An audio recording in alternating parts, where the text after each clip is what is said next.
રાજકોટના પારડીમાં યુવાનની હત્યા. Story report by Sandeep Chavda. Rajkot બનવામાં એવું છે, મારો છોકરો 1 મહિનો દિવસ અમારો ભેગો રહ્યો, પછી હમણાં 12-13 દિવસ ત્યાં નોખો થઈ ગયો તો જેતપુર રહેવા વયો ગયો તો જેતપુર 10-12 દિવસ રહ્યો, પછી ત્યાંથી કાલે જ હજી પાયડી આવ્યો તો કાલ મર્ડર થઈ ગયું. કાલે જ પાયડી આવ્યો તો પાયડી રહેતો તો પેલા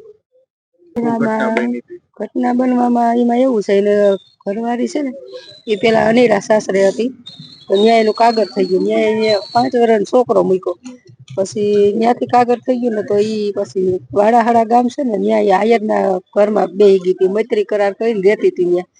તો ઈ લોકો ધમકી આપતા હતા કે તમને 2 માણાને મારી નાખીશ. તો અમારો છોકરો કાલે હાથમાં આવી ગયો ને તો એને કાલે પતાવી ગયો, સરિયું મારી દીધી મારા છોકરાને. કેટલા લોકો હતા? ઈ અમે કઈ જોયું નથી. મને રાતે 3 વાગે પોલીસ વાળાનો ફોન આવ્યો કાલે રાતે. અમે નથી જોયું કેટલા જણા હતા, શું થયું શું નથી થયું. અમે હજી મારા છોકરાને મોઢું અમે નથી જોયું. જોઈ ને અત્યારે વાળાહાડા દિલીપભાઈ માં તમને શંકા છે.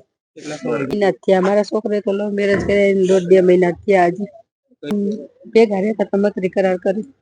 મને ઓલા લોકો માથે શંકા છે, આયરના દિલીપભાઈ રહ્યા ને ડાંગર, એની ઉપર શંકા છે. શું થાય તમને? એના ઘરમાં હતી પેલા મારી બહુ. એના ઘરમાં હતી? હા, એટલે